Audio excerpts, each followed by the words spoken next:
This is the second show my husband and I co-wrote, and I really enjoy having elements of the social emotional learning in the theme, the plot line of the shows.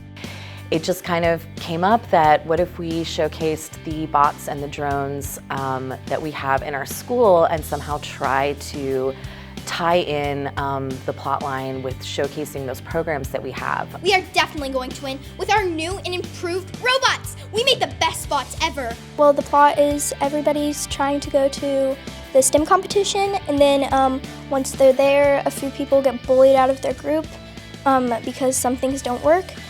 Funny things is seeing the kids who are the bullies kind of get nervous of like, oh my gosh, I actually, have to talk mean in this way. And I'm like, yes, you're kind of a mean bully. That's what you're supposed to do.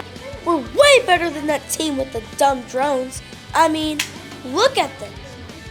You'll never figure out your coding stuff before the competition. I bet Miss Malone just keeps ball going because she feels sorry for you guys. This is a great opportunity for our community to see what we're doing in robotics after school, our little after school, before school club.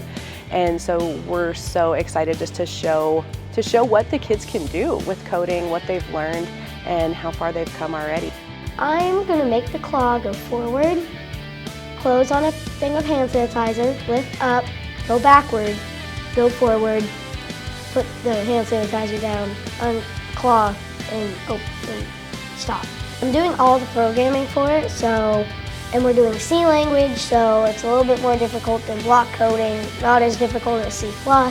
Ultimately, they realize that if they kind of come together and collaborate, that they can find even greater success.